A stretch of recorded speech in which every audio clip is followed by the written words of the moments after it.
SprintCarUnlimited.com coming to you from Babs Motor Speedway. We're here with World of Outlaws winner Anthony Macri.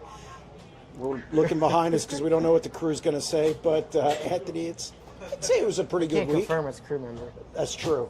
I Any can't see that. Audio is background audio. But pretty good week, I'd say. Kings Royal, you fourth at Lernerville, and you come out to Babs and beat the Outlaws again. Yeah, I can't complain, obviously. I don't know. We're just have a really good car right now, and really good cars, I should say. I mean, this is a different car than Eldora, and we kind of put that one to the side for Knoxville, and you know, we brought this one out, and it's just, you know, good right out of the bat with this one too, and you know, I don't know. I feel like we just have a really good baseline no matter where we go right now, and you know, last night we kind of struggled towards the end of the feature, but you know, you can't win them all, unfortunately. And you know, fourth was still pretty good, and you know, we came into tonight, and obviously I shit the bed in time trials and put us behind the 8 ball, starting sixth in the heat there, and you know, these guys gave me a really good car, and just, you know, pounded the top there to get to second, and then mud pump knocked the nozzle line off, and just kind of went down the cylinder there, so we had to change motors and crash around, and you know, these guys, they didn't give up, and they gave me a really good car, and I don't know. It was just up to me to do my job after that. That heat race, you found the top and went around everybody. Went sixth to second. You don't see that in Outlaw shows very much. Guys going from sixth to second to make the dash. Yeah, I kind of just, I don't know, I was pissed at myself for screwing time trials up, but I don't know. You know, Joe told me that everyone was pretty much running the bottom, and then going down the front stretch, everyone kind of peeled down to go to the bottom, and figured it was my one shot to make something happen. So I pounded the top and came out in second, and then yellow came out, and I thought that was going to be toast, and we weren't going to be able to do that again. But wasn't as efficient on the second go around, but we were still able to get the third there, and then work our way up to second. But I had a really good car, and just, I mean, I wasn't dependent on the top. Oh my God, I wasn't dependent on the bottom like everyone else, and just had a good car. So it's easy to have fun when you're winning. What? It's easy to have fun when you're winning. Yeah, it's easy to have fun when you're winning. But so in the A main, Gravel gets the lead. That restart, you were able to get under him and slide him in 1 and 2 on lap 7. Take me through that. What did you see there? What was that kind of the shot you felt you needed to do it right there? Because if he gets out front, he's tough. Yeah, I mean, I felt like the first 2 restarts there, he was kind of starting early in the corner, and which obviously made it really tough for me to peel down and go, you know, peel down and stay with him. But the next restart, kind of just thought to myself that I'd circle the top and get a run coming off of 4 and have a run down the front stretch, and that's kind of exactly what happened. And I knew it was my one shot to slide him and try to break his momentum and make him cut down across the track. And I don't know how close it was, but I felt like I was able to do that, and I feel like him and Clean Air was going to be hard to beat, and it ultimately would have probably had to come down to lap traffic or another restart. And once I got in front, I was just trying to run and hide. I mean, this is a place that you're up and down. I mean, some nights you finish 6th, 7th, other nights you win. You picked a good night to be good. Yeah, I feel like we're, honest to God, a 4th to 7th place car here on any given Sunday night. It's just, I don't know, the stars aligned tonight. I mean, obviously I had a little bit more grip in it than usual, and a big curb down in 1 and 2, and I don't know, these guys just gave me a really good car, and was able to operate well in the heat race, and obviously draw the front row of the dash was helpful, and you know, we just had to stay there. And obviously I know I'm going to hear it again that I started on the front row of the feature and won, but still have to stay there. Last thing, how important is it? It's one thing to win the Kings Royal, it's another thing to back it up, and you don't want to fall off. You guys have done that. Is that something you thought about coming into this, and how important is that for this team to back up that win and just kind of solidify your standing, so to speak? I felt like it was pretty important.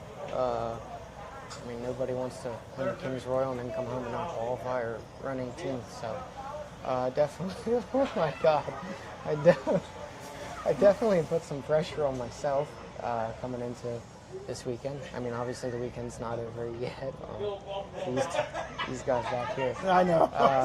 Obviously, these guys back here. I'm sorry, he's hogging them all. I don't know. I lost my train of thought. I had some pressure on myself coming into this weekend, but the weekend's not over, so we'll just try to do our best at Williams Grove, and it's kind of all we can do. Ride the wave. Yep, ride the wave. All right. Congratulations on the win. Thank you.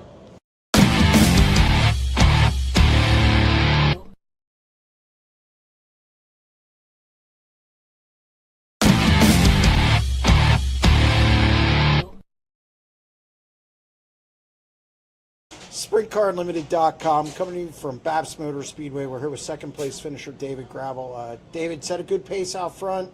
Then that restart, he was just able to get underneath you and take the lead. Take me through that. Yeah, I thought the bottom was the place to be on the start, and I felt like I was getting good launches, but obviously he got a really good run down the front stretch. And then I kind of regret how I attacked turn one when he did that. I should have either committed to the top or protected more, but I really didn't know he was going to be throwing a slider on me or he had a run. So I just wish I protected more or just ripped the top, and I could have answered back to him. And from there, he set a pretty good pace, and the next restart, I was able to get a similar jump like he did and was able to slide him, and again, just slowed the middle of the corner down too much for me to not rebound off the cushion good enough, and he was able to get back by me. And felt like in traffic there we got close. Then he had a couple good corners there in lap traffic, and that was kind of the nail in the coffin there, and tried the bottom on the last lap, and it was actually not bad in either corner really, but I could have did a couple little things different to get the win, just to get the job done. You come to Babs last year, or a couple years ago, you won here. Always seem to run well here. It's a tricky place, though. How close was it to those other years? Yeah, the first year I was here was definitely a little bit more similar this go-around. Last year we were here, it was very, very wet. But yeah, it's just a track that suits my style really well, and a second and a first here is really good. And obviously all the guys are racing in points finish behind us, but we want to win races. So big week this week. Hopefully we get one at Williams Grove, and hopefully we get the race at Wheatsport. How important was it to rebound after you had speed last week at Eldora? Just for different things happen and just weren't able to put it in victory lane. Feel good getting a second and then heading to Williams Grove? I mean, if we don't get DQ'd, we run top 5 every single night. We were going to start third in that 100,000 to win, and we ran second in that feature. So the first feature. So to me, our car speed's there. We're fast every night. There's nobody in the country as fast as us night in, night out, and consistency is unparalleled in my opinion. And you can check the stats on that. And, it's true. Yeah, but I just don't get the golden child of Kyle Larson, right? Like after the races, people swerve at people. He hit the brakes, and I just clipped his bumper and turned right, and he put himself in that position to get spun out. So I really don't know why everybody's been out of shape. Everybody's calling me a crybaby. I think they're the ones that are crying. And I'm going to be here for a long time, being up front on the podium and win races. So just get used to it. Well, I mean, you definitely get the crowd excited. It seems like you embrace that, I guess, villain role, if that's what you want to call it, the booze and stuff. Seems like you embrace that. Yeah, it's all good. I mean, Fred Raymer and Sammy Swindell got booed a lot in their careers. It's just part of it. It is what it is, and we're going to keep racing hard and trying to win races, and we got a lot of races to go here, especially in the next 3 weeks. So we're going to just be focused on what we're doing and qualifying well, putting ourselves in position, and the wins will come. I think they'll come in bunches, and we'll just keep focused on what we got going on. How important is it to have a good swing through Pennsylvania and take it into Peevely, and then of course really the biggest race of the year, regardless of the payout, the Knoxville Nationals, a race that your owner wants really bad? Yeah, Knoxville we have a lot of confidence at. All the tracks coming up we have confidence at, and this is an important stretch. When you race 4 points races in 1 week, a lot could swing one way or the other. So we just have a good swing here. Go to Peevely and have a solid weekend there, and then get the focus on trying to win another Knoxville Nationals is definitely something that's high on everybody's priority list on this team. Cody wants to win one. Todd wants to win one bad, and there's not many two-time champions. So, I like where we're at. We're going to continue doing what we're doing and keep loving all those boos. Last thing, there's a lot of. You have a healthy lead. I've said it's over on my podcasts and stuff. Nobody's going to catch it. Do you race different? Do you go after wins more now, where you don't have to maybe, I don't know, make a point decision at some point during a race? Do you maybe take a chance or two more so now with such a big lead? I try to race the same way always. When there's big money on the line, it's not a points race. I think you could race a little bit harder, maybe a little bit more aggressive. But to me, I don't want to make myself go for a win and then crash. Right. And then who knows? You could blow an engine or a rear end or something could fall off the car, and then it could compound to 2 or 3 races in a row. And it could swing in a hurry, So we got a big lead early in the season, and just it was only in like 25 races, so the same thing could happen on the opposite end. So we're just going to continue racing away a race, finishing races, and going from there. You're not a guy that needs to be motivated by anything. I've talked to you a long time now. But does the booze and how people kind of viewed the whole thing that happened last week, does that kind of motivate you a little more, especially when a guy like Kyle's in the field? Yeah, he's been trying to get me from the things Cody said on social media. He said that he's out to get us, and he's racing differently on the racetrack, just towards me. And that's cool. We could race hard, and we'll continue to race hard. And I sure damn hope we're both starting up front at Knoxville Nationals and we race it out, because that's what everybody wants to see. That's what I want to see. That's what Kyle wants to see. And we'll race it out fair and square, and we'll go for the win. But, I had my cool the whole night that night. I'm the one that wanted to go to the trailer and talk. Me and Kyle agreed that we're going to go talk in the trailer. Carlton didn't come in and sit us down and punish us or nothing like that. It was we were going to talk somewhere private so there was less drama, and we talked like men, and that was it. So everybody could speculate this, speculate that. It's a lot of BS. And Dale Earnhardt, Fred Raymer, Sammy Swindell, they did a lot worse shit back in the day. So everybody better just wipe the tears off and let's race. Congratulations on another solid run. Thank you.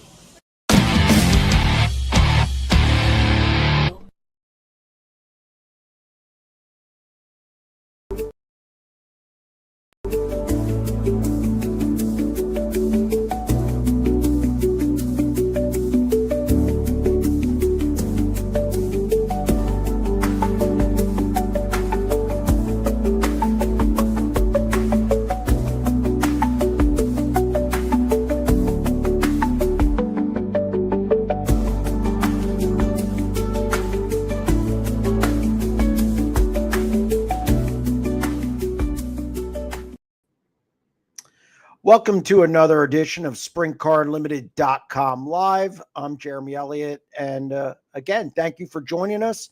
And for those who are calling in, we appreciate it. We're going to go to the chat in a minute. If you are calling in, you just use the number 1-844-543-8589. Before we do go to the phones or go to the chat, we're going to hit on some storylines that have kind of occurred over the last week or the last 2 weeks. And I think at the top of the list is Anthony Macri.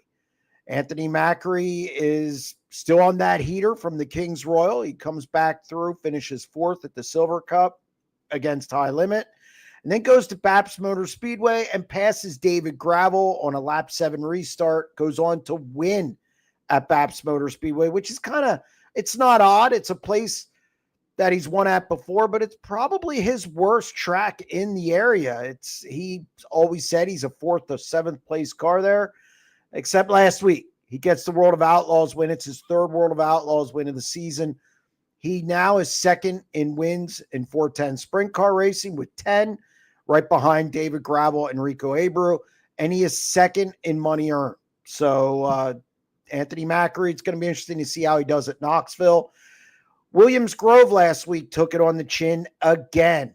They lost both Friday and Saturday World of Outlaws events, which gives them 13 races lost to weather this year. Worse, they've only gotten 8 races in. I don't remember a stretch like this ever for one track. I know a few years ago, probably maybe 4 or 5 years ago, even Lincoln had 6 straight rainouts, but this is when you lose 13 out of 21 shows, that's never good. Obviously, they took some heat for Friday night, so if we want to talk about that, we can.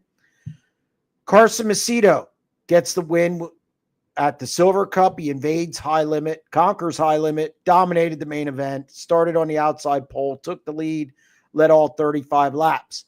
David Gravel came back after losing to Babs and wins at Weedsport.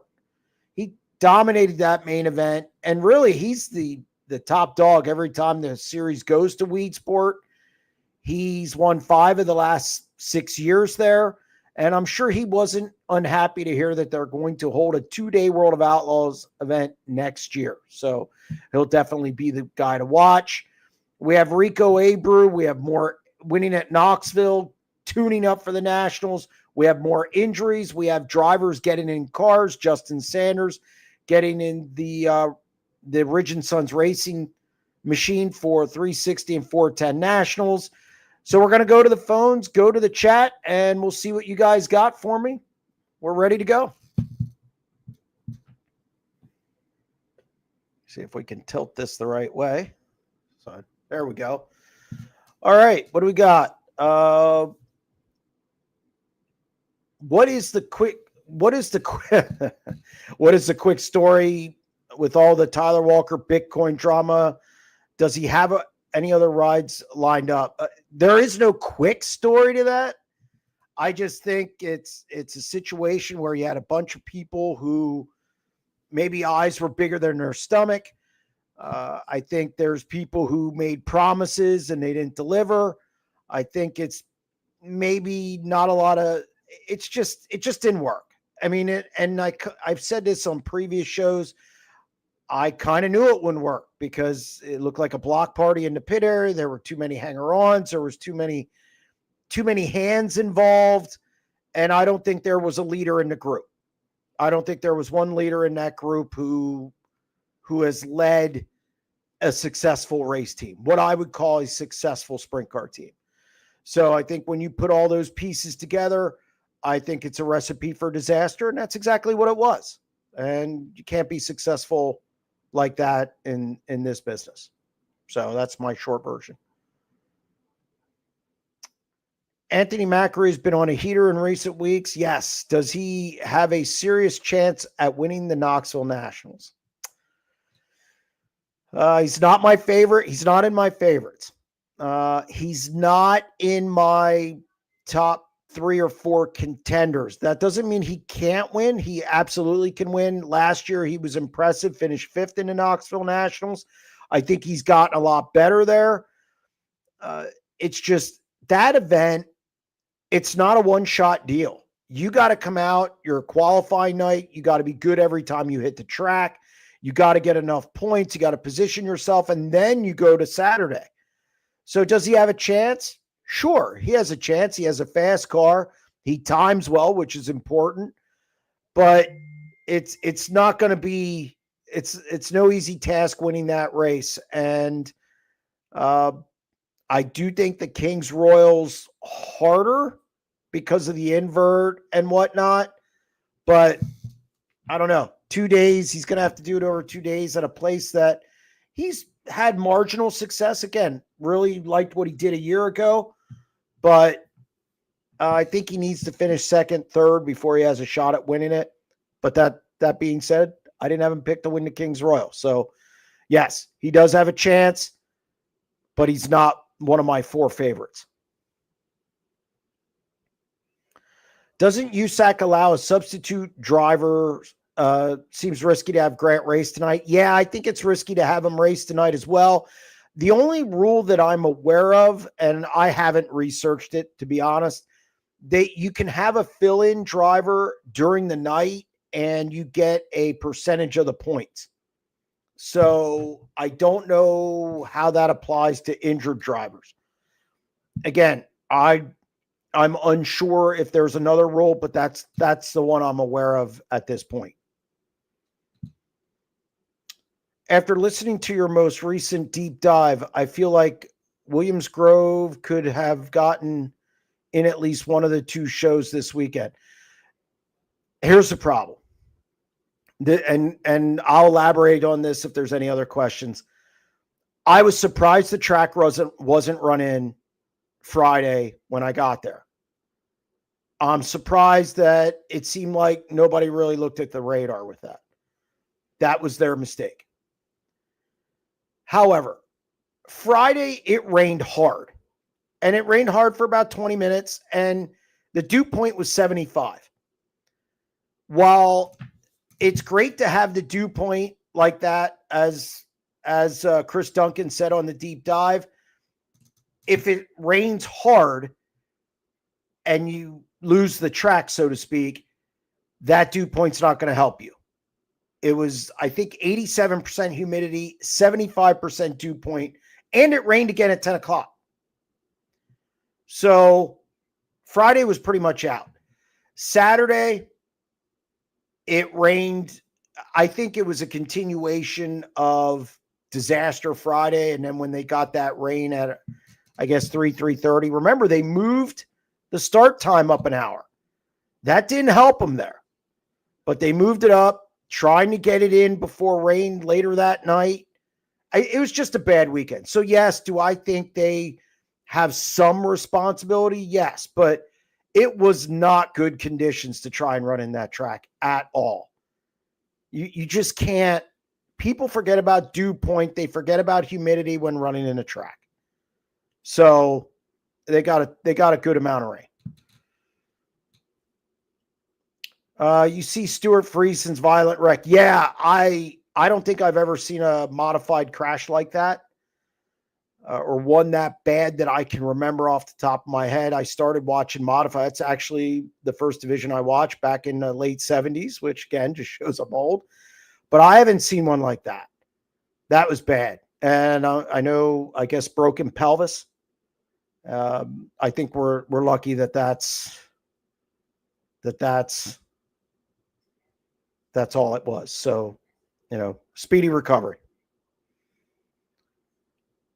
Why wouldn't tracks use drones for starts and restarts? They have a perfect view and have instant replay features. I don't know, but they're more expensive. You got to have somebody to run it. Now I'm guessing here.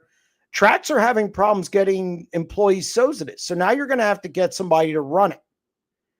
You're going to have to get somebody who has the wherewithal or the knowledge to run it. And are you just going to stop the race to see the replay? I mean, there are some major issues if you can't just be stopping races you'll be there all night. So while I want something done with restarts because I think they're really bad. Okay, let me rephrase that. Maybe not really bad, but there's some bad ones that are let go, especially if you're talking mid-pack and farther back. But I don't know if drones are the answer because they're having problems getting people working the refreshment stand. So where are you going to find a guy to run that? You can't be a race director. Your race director is directing the race. And then you're going to have to go to a replay. Do you have to stop the race to do that? And who's going to watch it on the monitor? It's just, there's some problems with that. All right. Do you think Larson takes the 360 Nationals? And will there be a surprise winner of the 410 Knoxville Nationals? Go 39M, the Concrete King. Larson has to be the favorite for the 360 Nationals, and he's one of my favorites for the 410s. I do not think it's going to be an upset winner. The last upset winner we had was, I believe, Jason Johnson. It doesn't happen often in that event.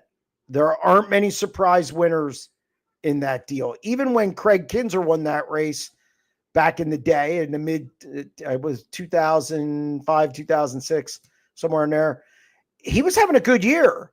Like, it wasn't a total, oh my God, surprise. Not many upsets in that race. Probably out of any of the big shows, whether it's across the country, I'm not even just talking crown jewels. I would make the argument that that one has the least amount of upset winners. You had Tim Schafer, you had Jason Johnson, maybe Bobby Allen back in the early 90s, but I don't know. Bobby was still a big name back then and ran well, beat the Outlaws enough. So, yeah, I don't see an upset. If somebody asks me my 4 favorites, I'll list them. And I'll tell you why. When do the World of Outlaws and high limit officials talk to the drivers about the sliders, especially when the drivers are so close? I don't know. I really don't know if they do. It's exciting. People like it. They're both getting a lot of legs out of this Larson gravel thing. You could say the sport's missing a rivalry like that. Do I think they need to go to them and say, hey, let's within reason? Yes, I do think some of them are really close. I think, especially at a place like Eldora, when you're crating people out of there, I think some warnings need to be given. Yes. Will they do it? I don't know. We're not exactly proactive in this sport. All right, Dave on line 1. Dave, what do you got? Hey, Jeremy, how you doing, buddy? Not too bad. I'll talk a little bit about the driver injuries. I think when you put that much money out and the pressure to get in the show is causing a lot of guys to drive in over their head. You look at the BC-39, like Justin Grant, he was just running over top of people on the midget program. And I look at that Stuart Friesen crash, I'm wondering why these guys are driving into these crashes wide open and hitting these guys. It seems like if you see a guy in front of you flipping, you should be slowing down then. I don't know why you're driving into it wide open. The Aaron Reichel thing, I don't know. Maybe they didn't have time to slow down, but I think these guys are driving into these crashes wide open, and that's causing some problems.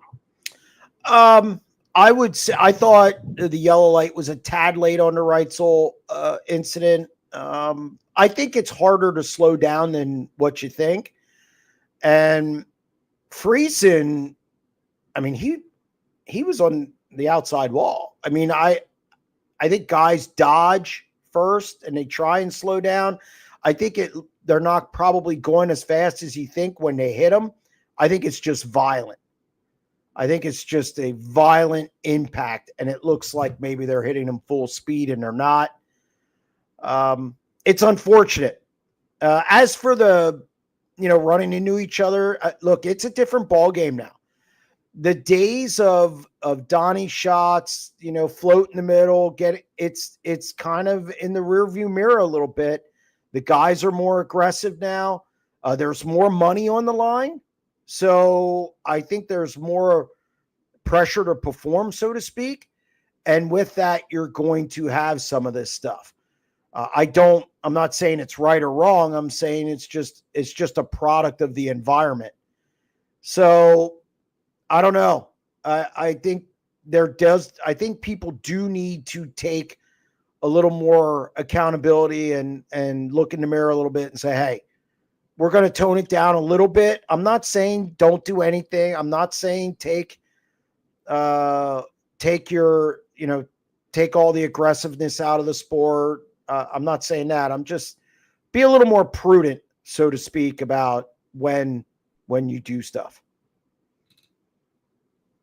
Yeah. If you look at the amount of axles and wings and things this year and the Kings Royal last year, I mean, there was more front axles and wings changing out. It's just crazy. It looked like a junkyard in the pit area.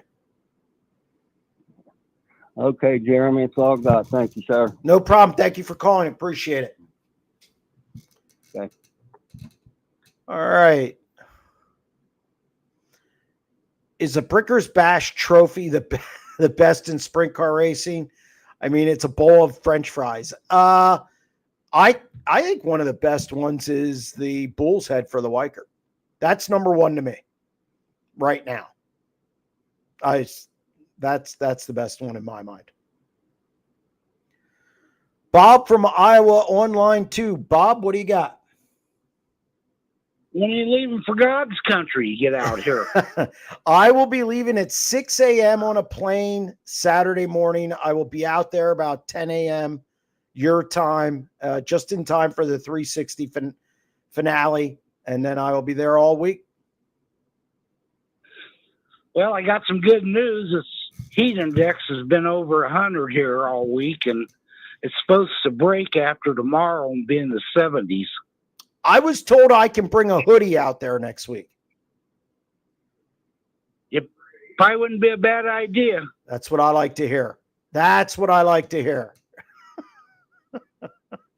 I don't need But it. I just, I hope the racing stays the same because it's been great this year. Yeah, and I wanted to touch on that. I think, we had Chris Duncan on the deep dive last week, and whatever he said, they've been doing some things different, and the racing's been really, really good. So I'm anticipating an entertaining Nationals. I wouldn't see why it would be any different. And the field looks great, obviously. So I'm anxious to get out there and see the event this year. Yeah, I hope the California kid does pretty good. Which Sanders. one? Which one? Sanders.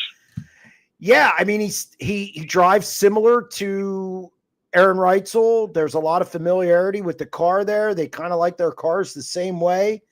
I talked to Justin over the weekend for that story, and he's a good driver. So it'll be interesting. And especially in the 360, because I think Aaron Reitzel is one of the best 360 programs in the country. I think if he ran 360s all the time, he'd be number one in the country.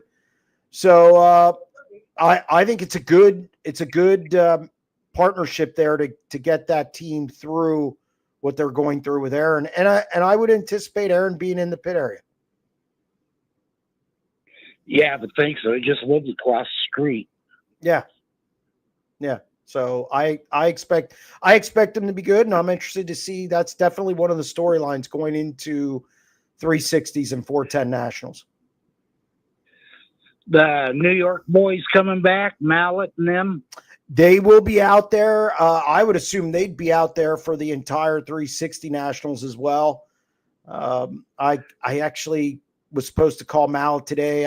We've been playing phone tag, but yes, he will be out there as well. Yeah, I enjoy those videos they put out. Yeah, Mallet's something else. Good guy, and we might be doing some post-race stuff as well after each night of the National, so we'll see. Well, all right. That's pretty much all I wanted. Have a good time while you're here. Will do. Thank you very much for calling. Appreciate it. All right. Goodbye. Bye. All right. Looking forward to going to the Nationals. Is it just me, or is Rico the favorite for the Nationals? He's one of mine. I don't know how you can say he's not at this point. He's fast every time he goes there. But look, Kyle Larson's a guy you still have to beat. He's won the last two. David Gravel, I don't think we're going to have one of these deals where he doesn't make the A main through his qualifying night. I think they're going to be really good. And then my fourth one's Corey Day. After what he did last year and how he looked earlier this year, for some reason, he's really picked up the half mile at the Marion County Fairgrounds. And I think it's those four. I think you got Larson, Gravel, Rico, and Day. And I'm not going to put one ahead of the other right at this point, because I think they're all very, very good there. And I think the problem is three of them go the same night. On Wednesday night, you have Corey Day, Gravel, and Rico going. Rico was a Thursday night guy before this year. So I will be doing a 90 at 9 tomorrow on it. So look for that. But it's going to be difficult And I think, but they're the 4 guys that stand out to me. I would take those 4 guys and bet against the rest of the field with those 4 guys. That's how confident I am. Those 4 guys, the winners coming out of there.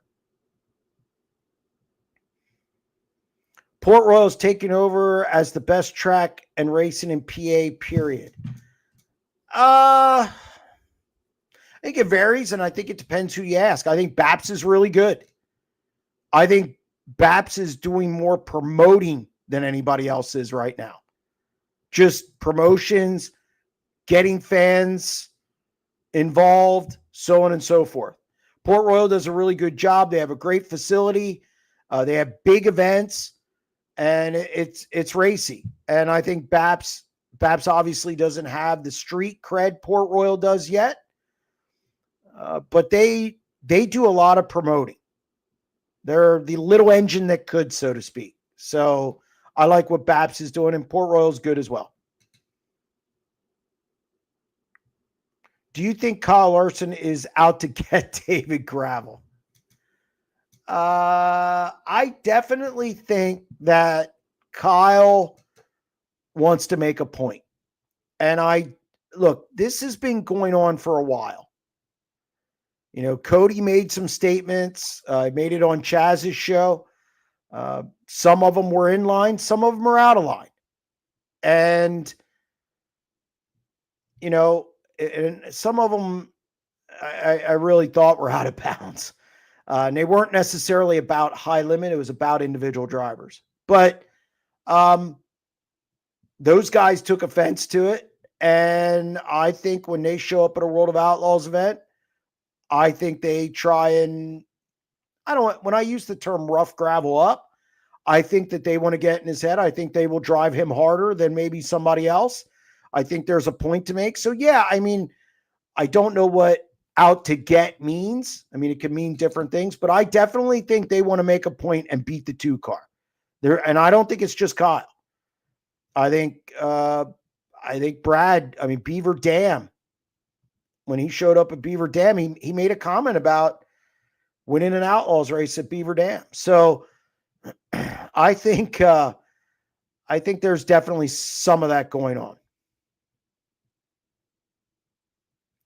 Did you encourage Gravel to talk about Larson in the interview and played pre-show, or is it Gravel just hung up on the? I said nothing about it. In fact, how the discussion went, I walked in the trailer and he asked me if it was on my pay site, SprintCarUnlimited.com, or if it was on YouTube.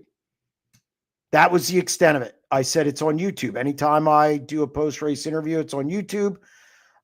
If you watch the interview, I did not really say a lot. I mean, he started with it, and then, of course, I asked him. It was a follow-up. But, yeah, I mean, that wasn't planned. I had no idea that was coming when I walked into their trailer. So, I don't know if hung up on it. I just think David wanted to say what he wanted to say, and he wanted to get it out there.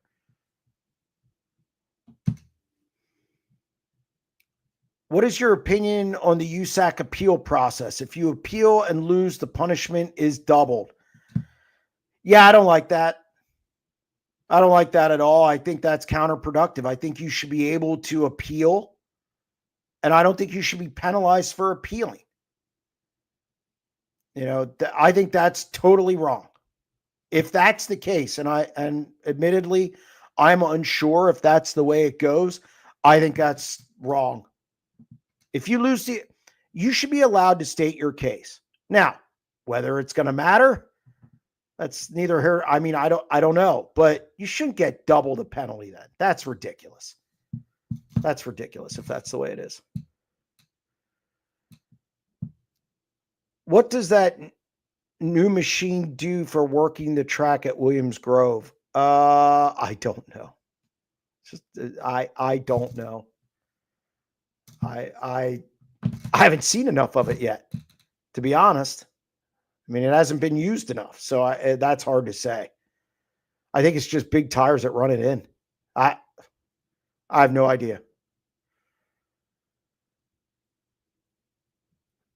What, if anything, would you change about the Knoxville Nationals format? Nothing. I wouldn't change anything.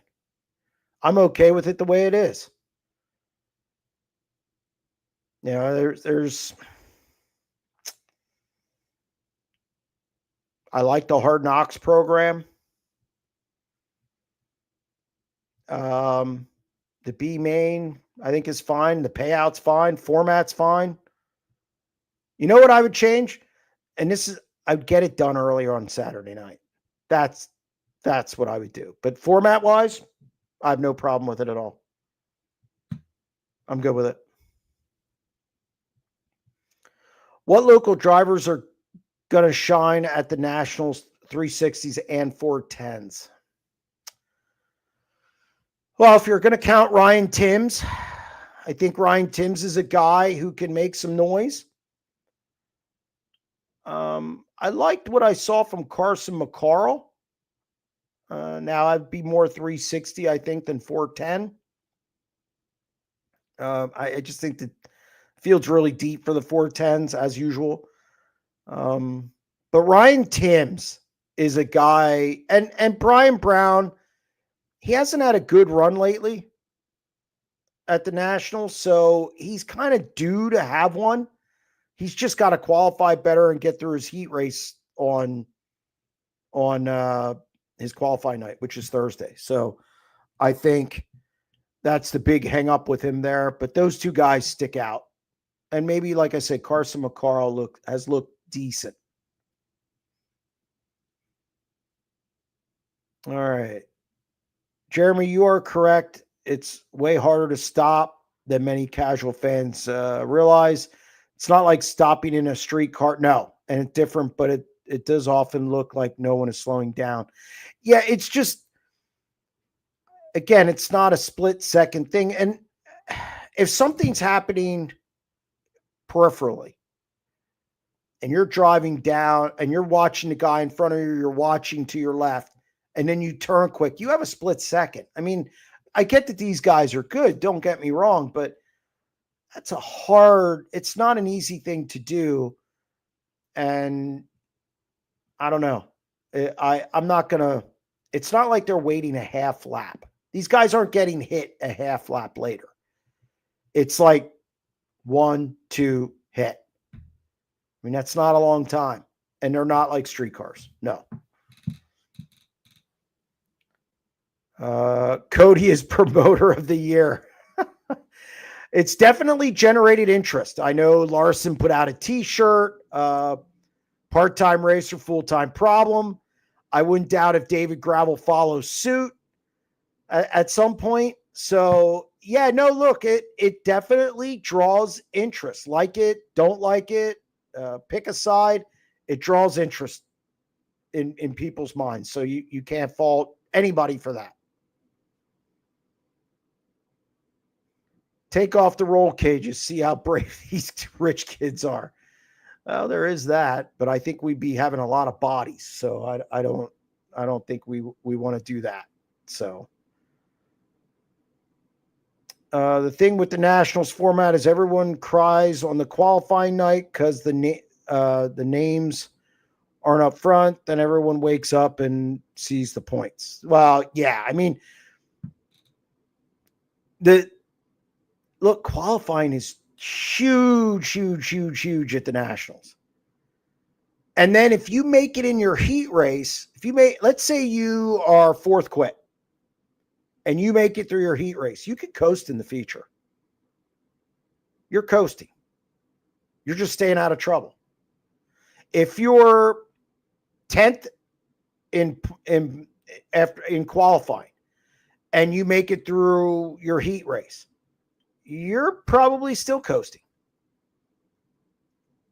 And that's what I mean. It's not, the key is qualifying. You got to get in those first 15 spots. You want to avoid the 5th place position in the heat race. There was I forget who it was or what show it was or who wrote about it. That 5th place starting spot in the heat race is bad. It's hard to transfer. So you want to be on the outside. I'd rather be in a row behind 5th place. So qualifying's huge. And yes, people look around and go, oh, it all shakes out. You have some surprises. You have a few, but it's not a ton. So yes, that very true statement. Chaz, you're right on that. Prediction: Kyle Larson sweeps the 360 and 410 Nationals. Good or bad for sprint car racing?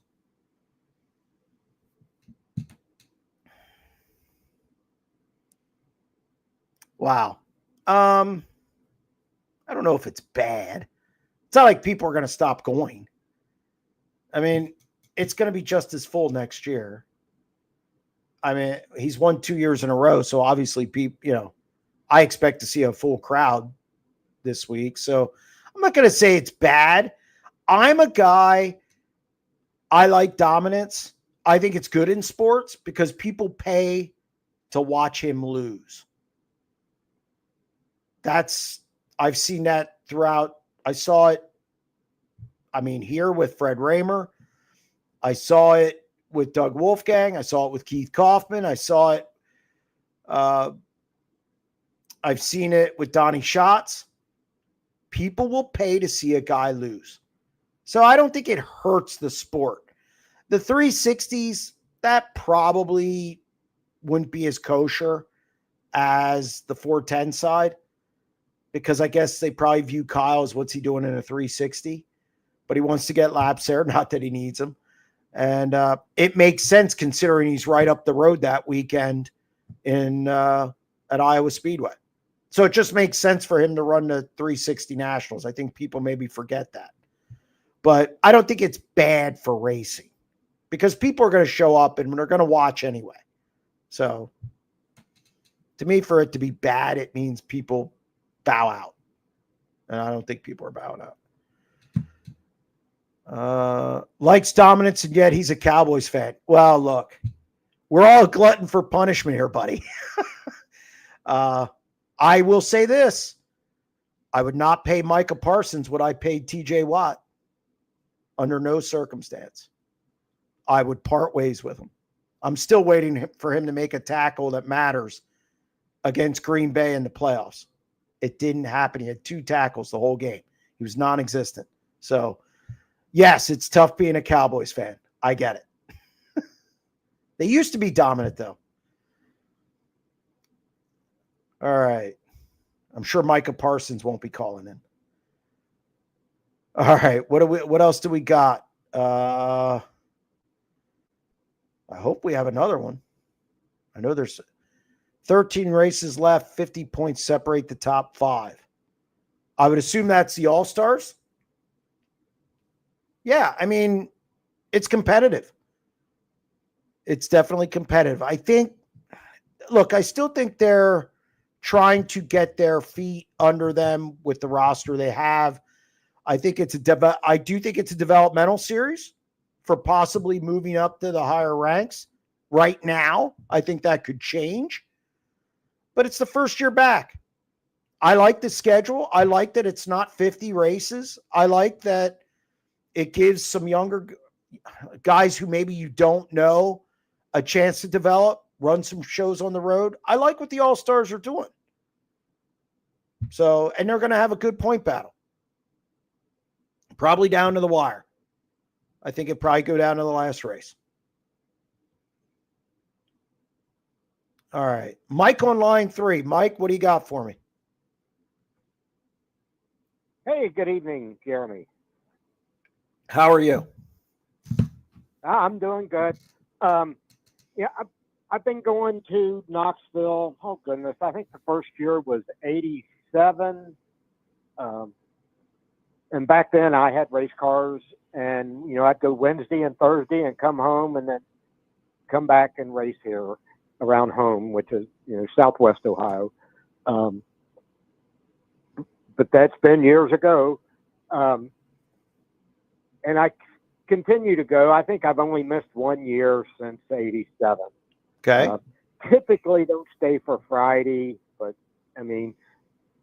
anyway, talking about the format earlier, I agree. I think the format is great, But the only thing, I mean, to me, that I think I would change would be take the same amount of cars from Wednesday night and Thursday night. Sometimes the track conditions are more conducive, one night or the other. And I've seen years where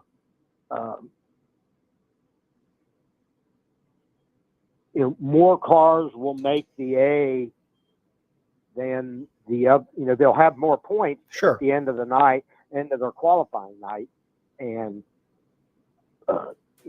more cars from one night or the other will make the A, and that's just not luck of the draw. I mean, you can't say it like that. I mean, but to me, I mean, take the same amount of cars from either night. I'm not a fan of that, only because I think then the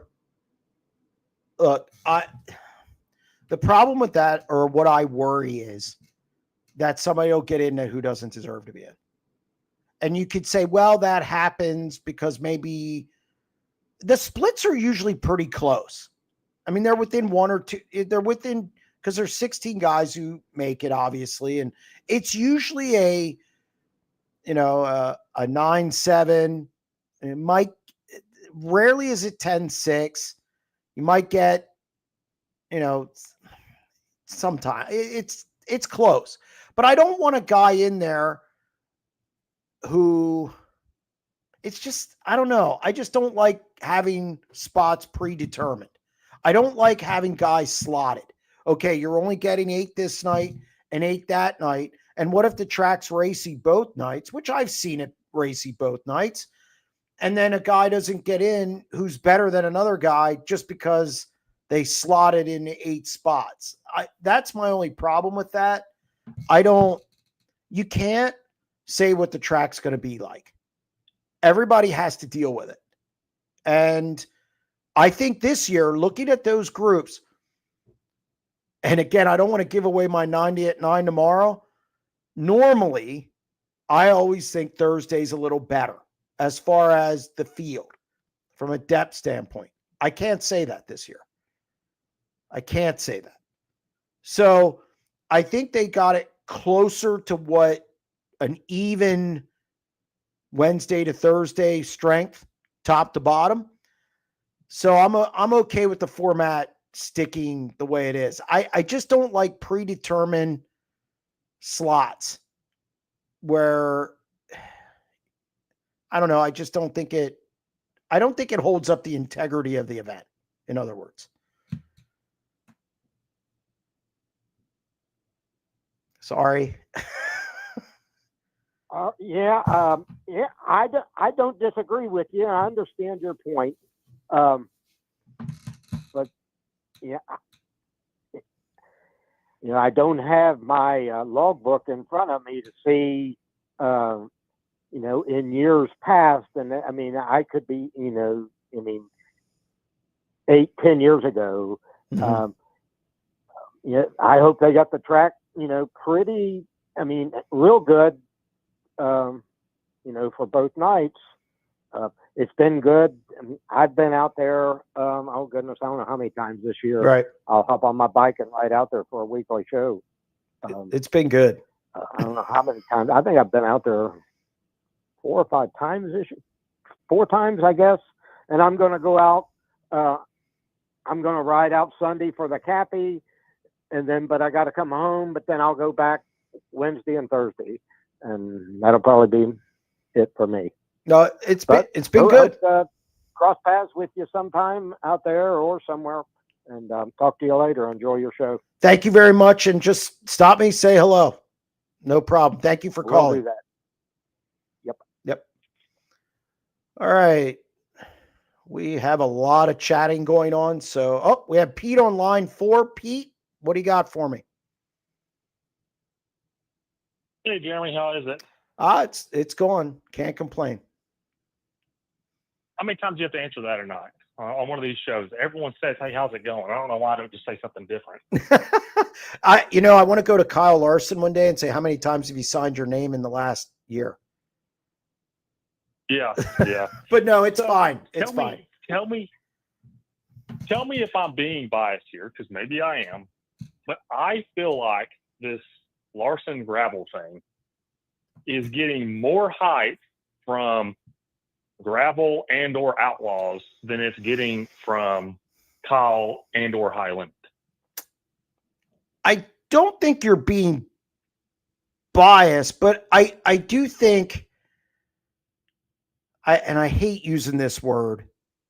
I think, and I'm not going to use it because it's I was going to say gravel's kind of the victim in this, but that's not true. I don't mean it as victim, but I don't think it's, of course, Cody said what he said, and we all know that's, look. And I'm out of the loop on what Cody said. You mentioned it a couple of times. I had no clue. Well, trust me, Kyle knows. No, I do believe, I don't think the Outlaws, I will say the two team, not the Outlaws. The Outlaws don't talk about anything. They don't. I guess I kind of meant the Outlaw fan base. Yeah. Maybe that would have been the better way to put it. But I think the fan base of sprint car racing blames gravel, and I think he's taken more heat over than say Kyle has. I believe that, because I think in the grand scheme of things, Kyle Larson has more fans than David Gravel. And I'm not saying sprint car fan. I'm just saying across the board, more people know who Kyle Larson is than David Gravel. Yes. And I think you get the people who come in who maybe aren't sprint car fans and they try sprint car racing because of Kyle. I do believe, look, it's good for the sport. I think High Limit likes it. I will say that. I don't care who tells me. There's no way High Limit does not embrace this. They absolutely embrace it. It's marketable. Well, yeah. High Limit's the new kid on the block. They market more. They do things differently. They embrace this. The Outlaws, they don't. I think David's not afraid of it. I think David is on board. I think it's genuine. I don't think it's made up. But again, the Outlaws don't really market it. Whereas High Limit, they will market whatever's necessary to make their series popular, which isn't the wrong approach. Nope. But yeah, I don't. It's an interesting thing. And I think we could see those two battle for the Knoxville Nationals title. I think that's 100% likely that they're going to go. I hope they don't. They won't. They're professionals. I hope everything else doesn't get lost in the Kyle Larson, David Gravel thing, to where someone else comes out and wins it, and they finish 12th and 13th. I don't think they'll do that. But then it's like, oh well, it's over now because neither one of them won the Nationals. It wasn't even worth it. Like, no, I mean, they're going to race again this year. Oh, not just at the Nationals. They're going to see each other again. And I almost feel like Kyle, I'm sure he is up in arms over it or aggravated or whatever. It's just, he's not on the microphone talking about it, which is easier to not be on the microphone talking about it when you're the one winning. So, I don't know. It's just, to me, seems like one side is a little more vocal and disappointed and wishes it was over or wishes it was worse or whatever than the other side is. And it almost is kind of funny to me.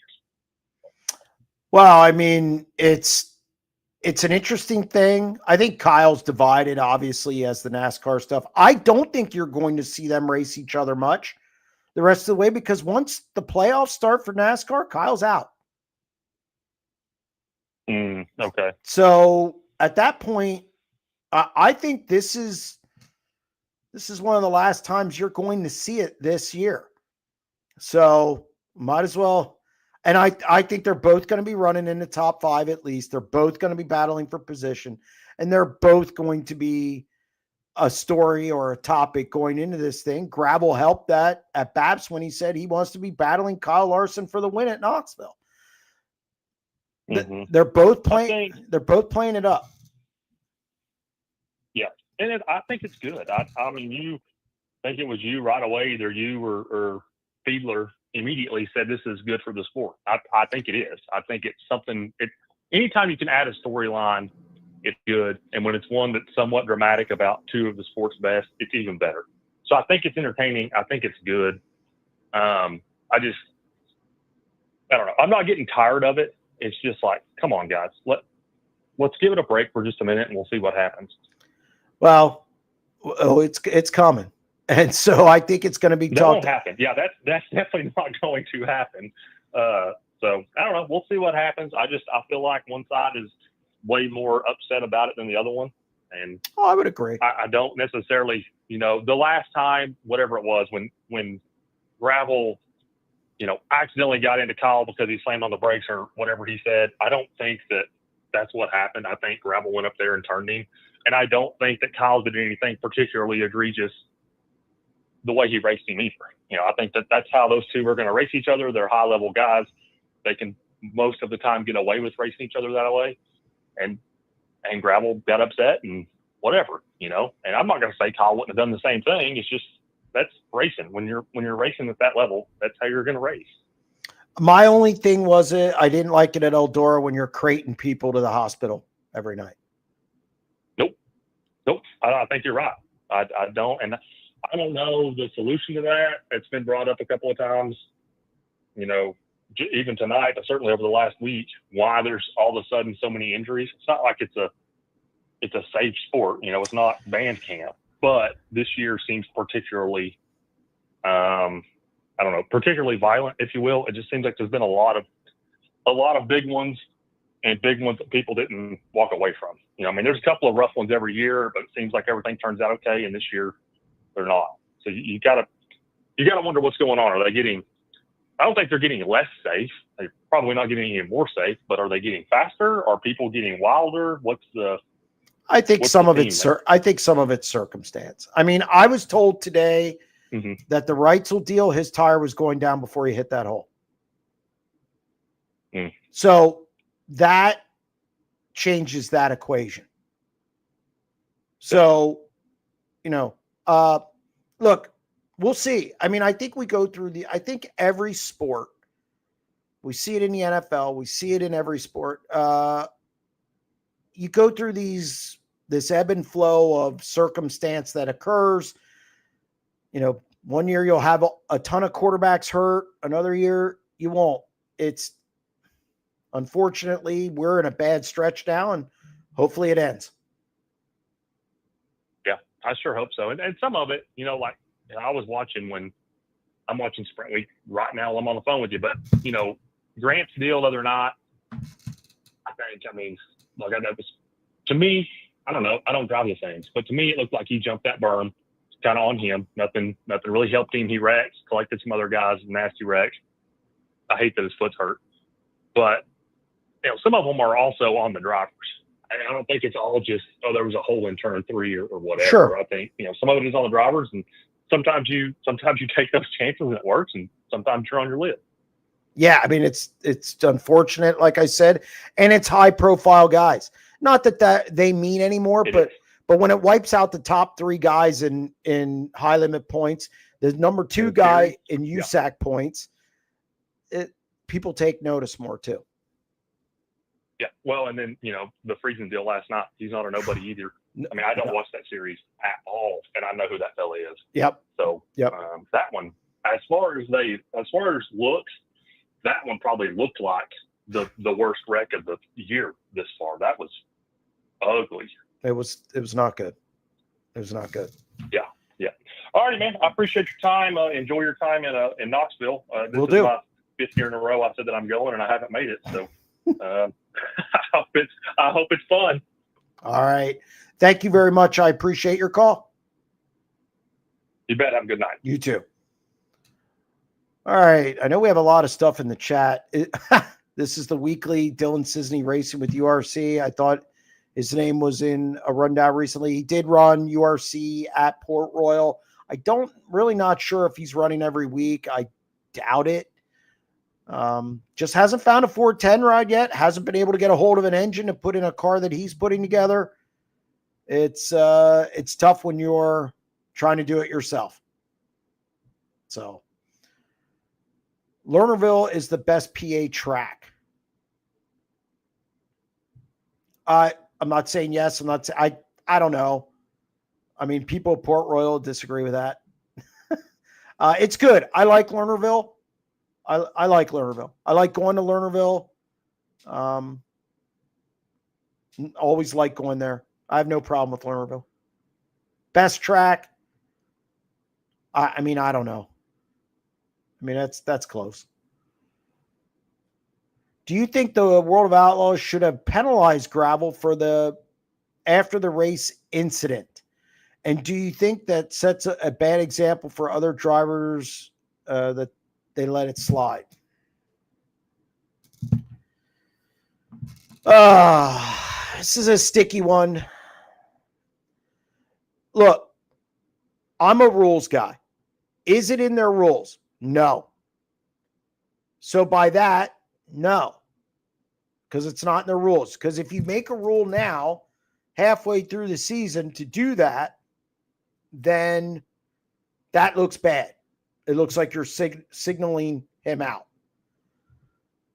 Should Spencer Baston have been penalized for going over and punching Scotty Thiel? Should, Gravel a couple years ago when he ran across the track at Paducah, I guess it was, at Buddy Kofoid. Again, you've got to have a rule in place. If you do not have a rule in place, you can't really do something. Now if you how you cover your butt is if you say all penalties are subject to the discretion of officials. That covers you. Do I think Gravel should have been penalized? I mean, he says he didn't. He said Larson hit the brakes. I don't know if he did or didn't. I don't know. That's a tough call. He didn't run his car into him like the late model guys are out of control. Those guys are out of control. I mean, they're running their cars into him like bumper cars. It's not like it just, nudge the bumper and turn them. I mean, a late model guy would have drove over him then. It's just, I don't know. Tough call. Do I think the Outlaws should put something in their rule book? Yes. So I'll answer it that way. What are your thoughts on the health of sprint car racing currently? Local racing appears to be struggling with fans having more options with World of Outlaws and High Limit and not attending local weekly events. I think local racing is going to go away. I think the weekly show is going to go away. You'll have local racing, but you won't have weekly shows. We have become tennis and golf. There are so many big events now. People can't afford to go to all the big events and then afford to go to all the weekly shows. So what they'll do is they'll pick and choose. They're going to pick and choose the premier events.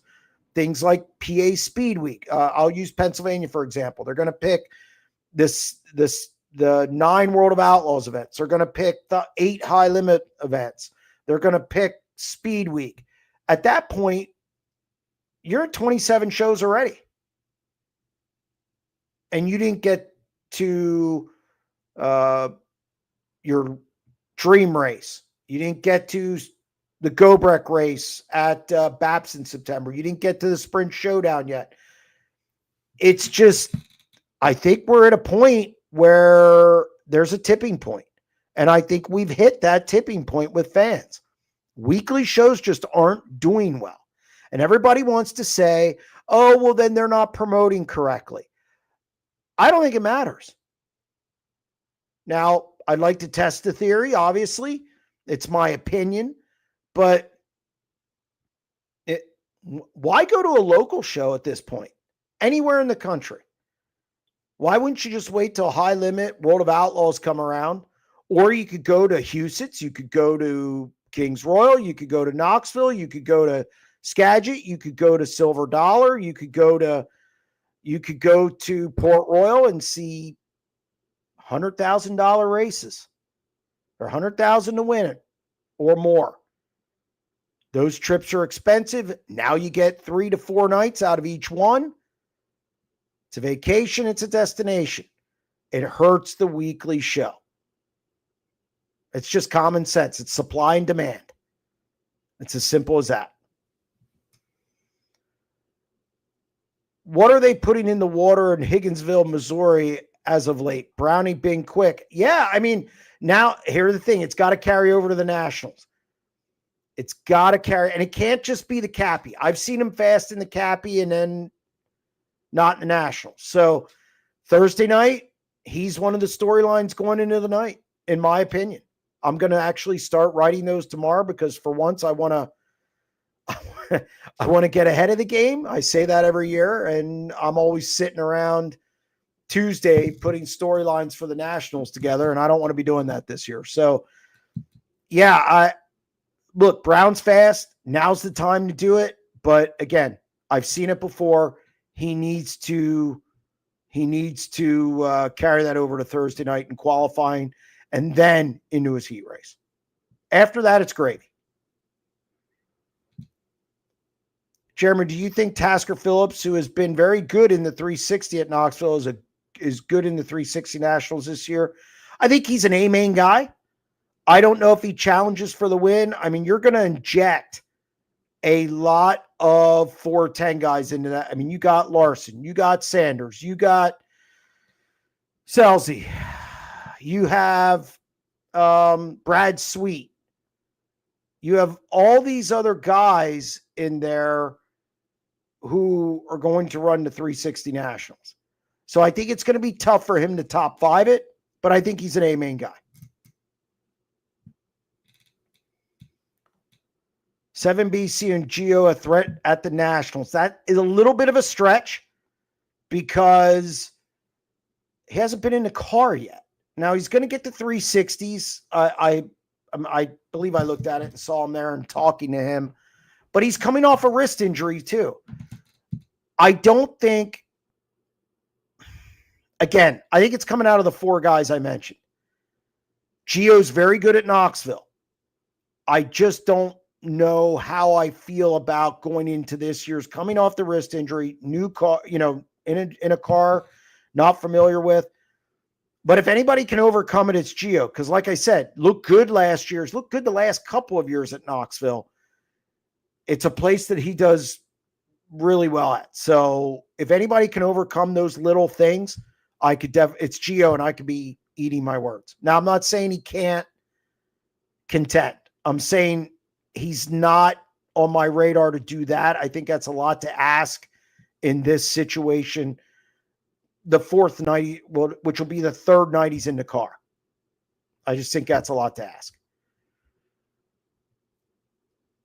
All right. Stop at the Rib Shack. I've eaten at the Rib Shack already. I'm a little disappointed no baked potatoes. I'm not a mac and cheese guy. I like a nice baked potato, healthy baked potato, and I'm good. So I'm a little disappointed by that. We mostly cook. I'm 2 blocks down from the track. Very nice lady allows us to stay there. Brent Smith and I and Colton Gauss will be there with us this year, and we cook. And we try and be a little healthier that week instead of just eating out all the time. And by the way, Hy-Vee's the best. Oh, Hy-Vee's the best grocery store I've ever been in. Love it. Love it. Where's Dr. Midnight? Oh, you always love Dr. Midnight. Always love Dr. Midnight.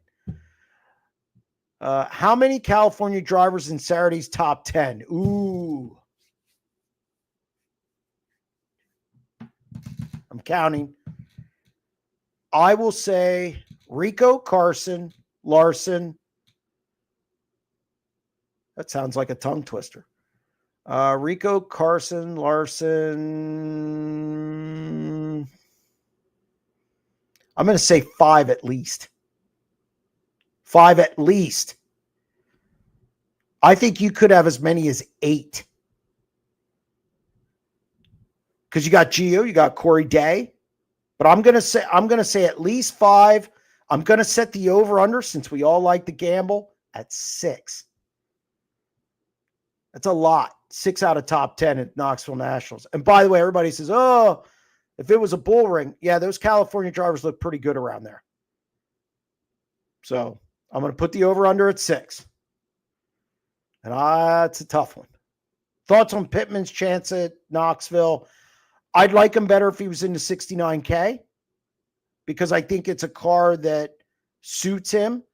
I think Kreitz and Darren, they all have similar driving styles through the years. So I would like him better in that car. Darren's surprisingly good at Knoxville. I know it's not a place he's not, the Nationals isn't a place he's like he said, he's once said to me he'd rather win the Chili Bowl, which I can't even imagine that. 200,000, 10,000. I don't know. It seems pretty easy to me, but I'd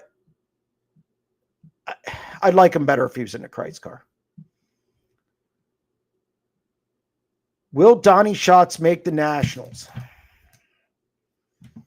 I've been talking to a couple of colleagues in the media this week about where to put him.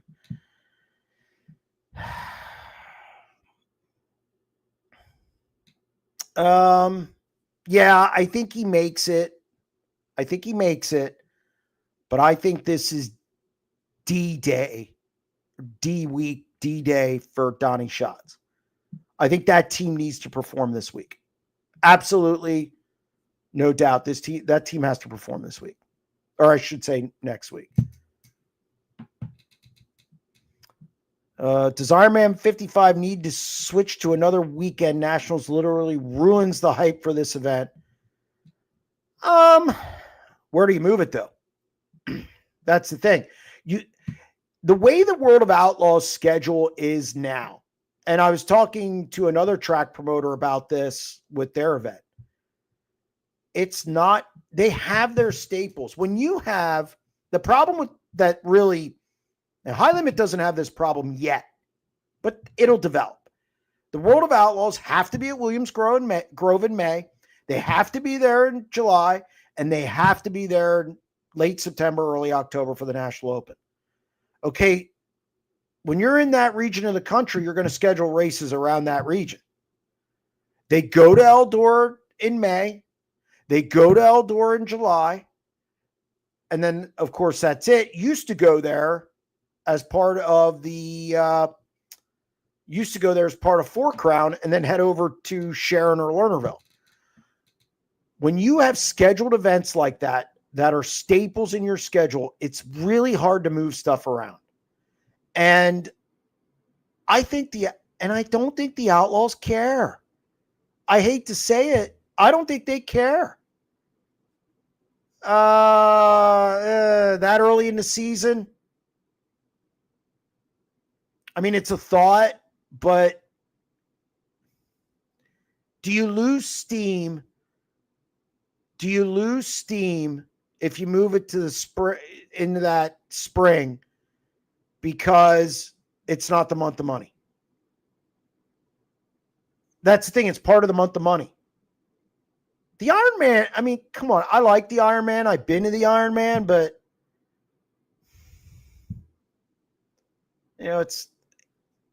I don't know. I don't know if you lose something moving it. Plus the weather, again, you get into that early in the season, it's dicey. Of course, I guess weather's dicey everywhere now. So and to move it, I saw Sugar Bear said move it to after the Nationals. How'd that work for the Jackson Nationals? It didn't. I'd want at least a 2-week break before scheduling a big race after the Knoxville Nationals, because nobody cares about anything. It's like PA Speed Week. Pennsylvania, nobody cares about anything after PA Speed Week for a couple weeks. I think the same for the Nationals. I think some races have struggled between the Kings Royal and the Nationals. I think some races have struggled. again, we go back to that too many races versus weekly shows. It's hard. It's hard right now to schedule because you just have so many staples. And again, I understand. I mean, if you're going to move it to the spring, try it one year. I just don't. No, I've never known it to be earlier. I could be wrong on that. At least the last 10. I mean, that race isn't that old. That race is not that old, comparatively speaking to other events. I think it's pretty much always been in around that time. But I'm not. I might miss one. There might be one that wasn't. But again, do you want to sacrifice the month of money moniker on it? What it means, the trip to Knoxville? That's the only thing. You got to worry about that. Is there anything these bigger shows can do earlier in the night? I also get your pain. I'm a Jets fan. Well, you have more pain than I do. Is there anything these bigger shows can do to end earlier in the night? Yeah, just run more efficient. It's not hard. You just look, I love Knoxville. So I love Knoxville. But they drags a little bit on Saturday. They do a great job on Wednesday, Thursday. And even Friday, there's just a lot of cars. But Saturday, it kind of drags a little bit. So just pick up the pace a little. That's all. Between all the stuff that's going on, what I mean by that is the hot lap sessions. And then come on, let's go.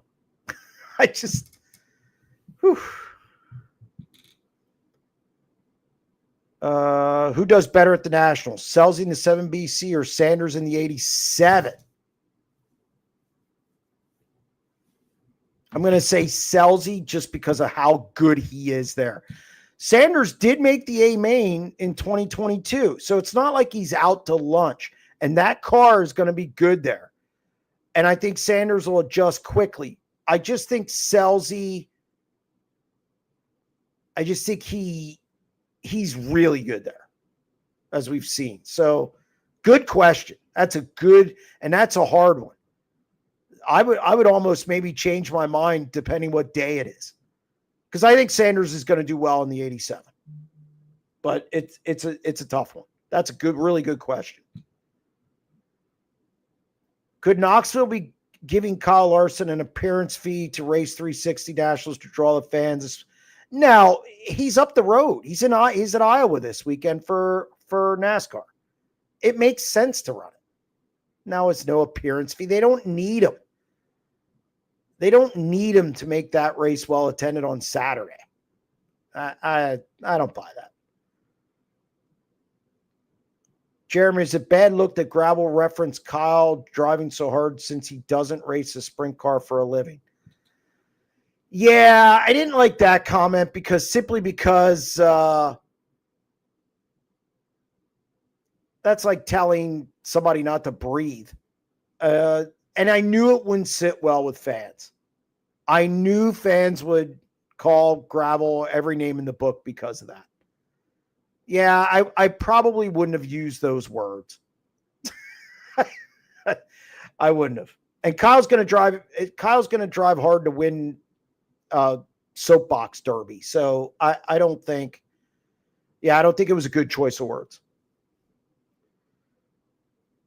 Any news on Kevin Swindell 410 team? Will we see it again? I don't rule it out. I've not talked to Kevin in a while. I do know he was helping somebody recently.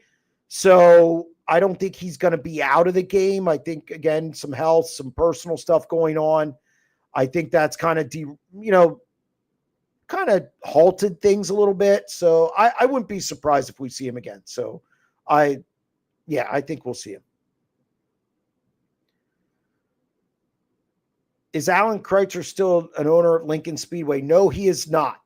It is Jerry Parrish, Scott Gobrecht, Mike Hefner, all equal partners. Under or over Kofoid, 6.5 on Saturday. That's a good number. See, that's an odds there. I'm going to say under. And I mean under as in 7th on back. I like Kofoid going 10th to 3rd in the last World of Outlaws event. That's what makes me pause, but it still isn't one of his best places. So I'm going to say under.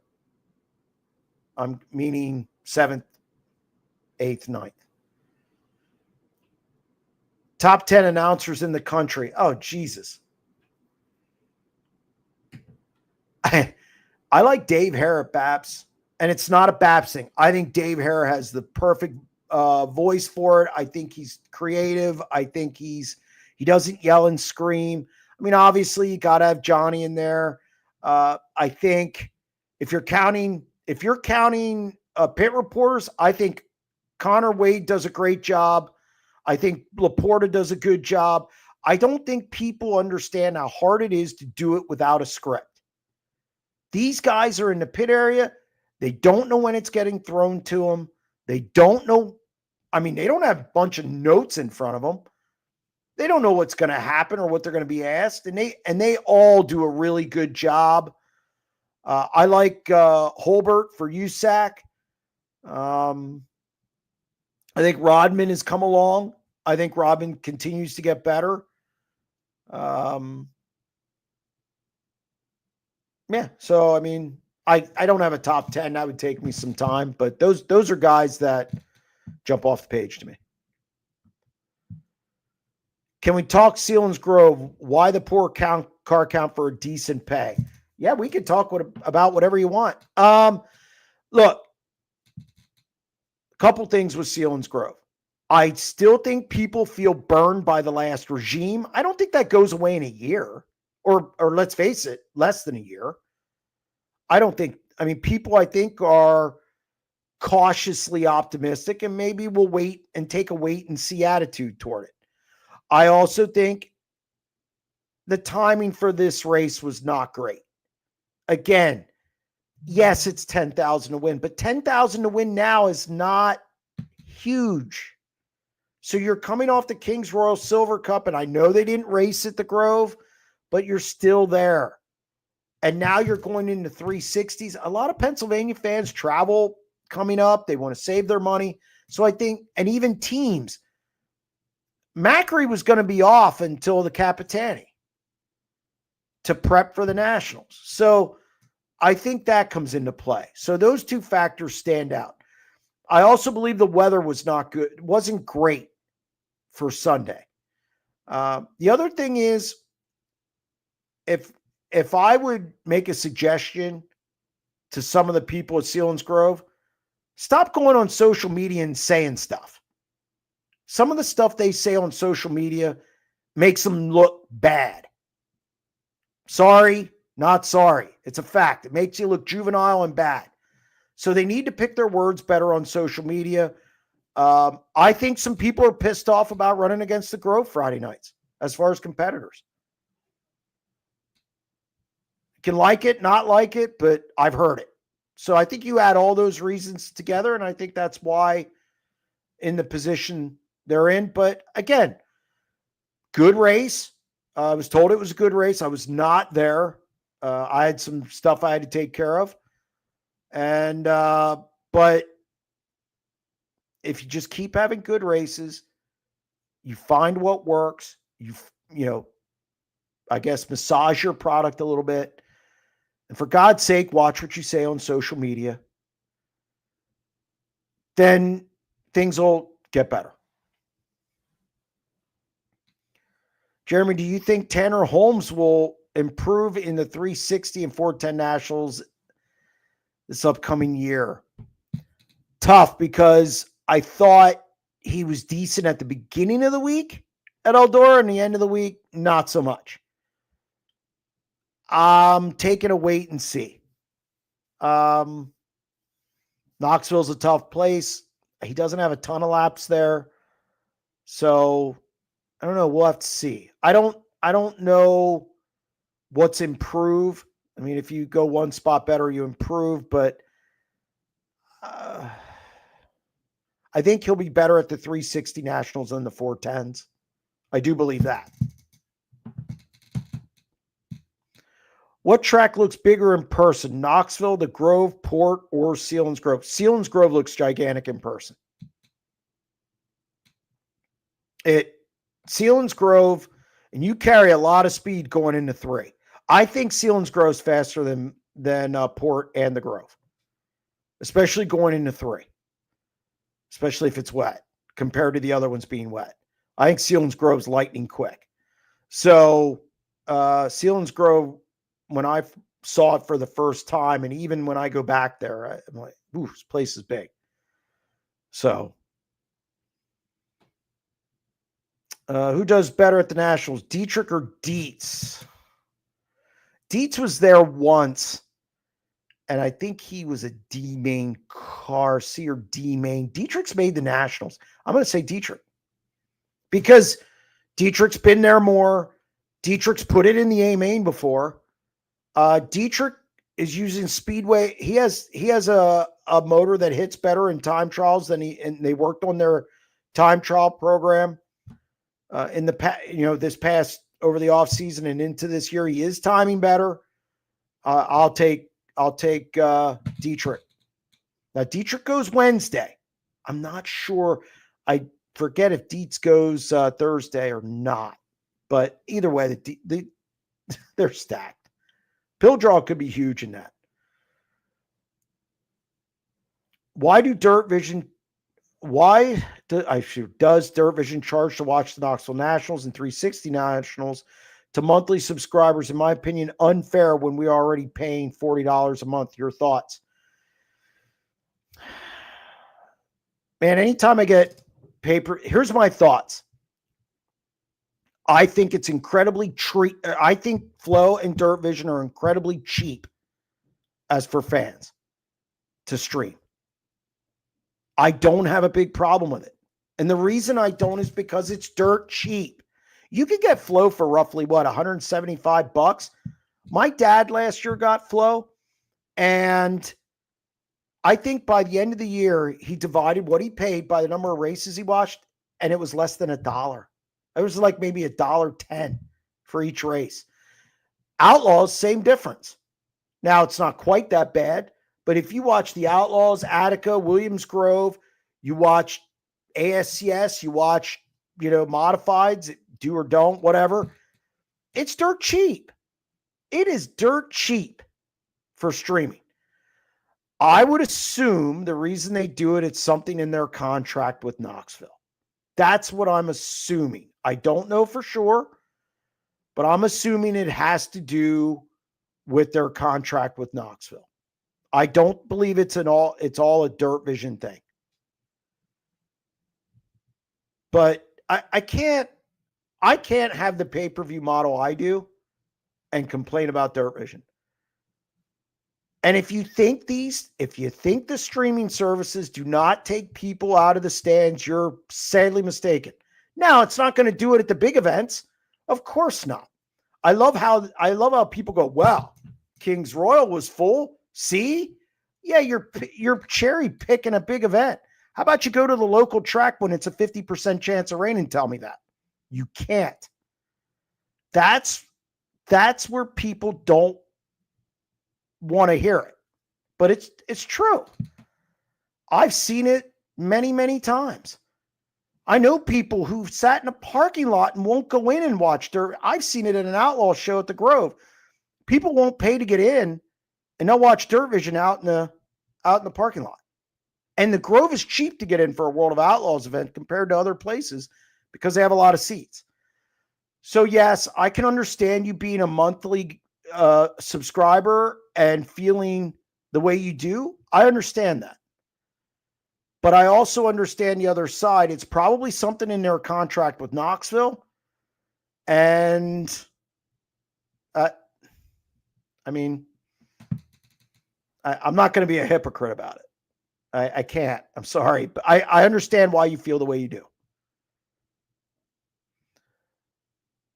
Do you think Jerry Regal's past credentials will get him in the Hall of Fame someday as a writer? It should. I will at some point nominate him. I'm where I am today because of him. And even before when I was covering stuff for the Patriot News, I owe pretty much everything as getting started and learning the ropes and all that. I learned a ton from him. I couldn't be more thankful. All right. Did you see the pre-race interview Sunday at Weesport with Schuart and Hampton? They were talking about Danny Dietrich from BAPS. I did not see it, unfortunately. I will have to go back and read that. I apologize. If somebody wants to, jump in here and what they said, we'll gladly put it up. I'm sorry. I missed that. I came in late to the game, unfortunately. Should Williams Grove put a catch fence maybe halfway down the bank in 1 and 2? Also, could Eldora move the catch fence a few feet back away from the track and just move the fans back too? What I would like to see the Grove do is put that catch fence, like you said, and I'd like to see him put dirt in and build it up. So when you flip, you're not going down the hill at all.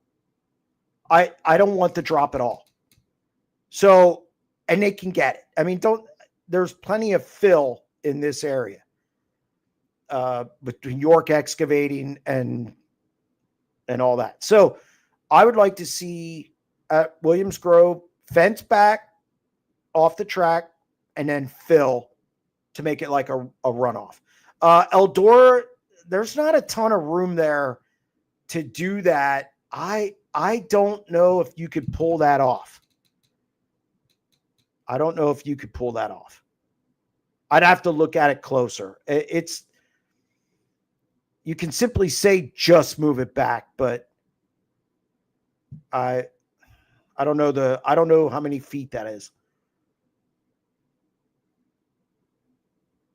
All right. Rico is always fast, could never be counted out. No, he's one of my top 4 guys for the Nationals. When I do my podcast with Ryan Hand for the website, I'm sure we'll be picking winners. We'll have Corey Neeshaw on next week. We will be doing a show. We'll be doing this show next Tuesday. I just don't know on the time yet. We'll see the time frame, but stay tuned to social media for that. What else do we got here? Williams Grove World Racing Group owns ASCS. Give outlaw drivers the weekend off to race 360 Nationals. Help grow the 360 crowd. Fans will come out for 10 days in a row. Knoxville increases tourism and profits. Will they come for the 360 Nationals? I don't know. Because, again, you're coming off the Kings Royal. You're coming off other big events. You're in August. You're in the 6th month of the season already. That's my concern with it. And the Outlaws aren't going to do that. There's 0.0 chance they do that. So, again, I worry the timing. I worry that people will come out for that anyway because there's so many big events. Are they going to spend money to come out early? I don't know. It's a risk. It's a risk to leave that weekend dark, for that. How about the colossal failure of summer nationals with the track watering? It's John Westbrook. I can't believe they didn't have it run in, and I can't believe they didn't look at the radar.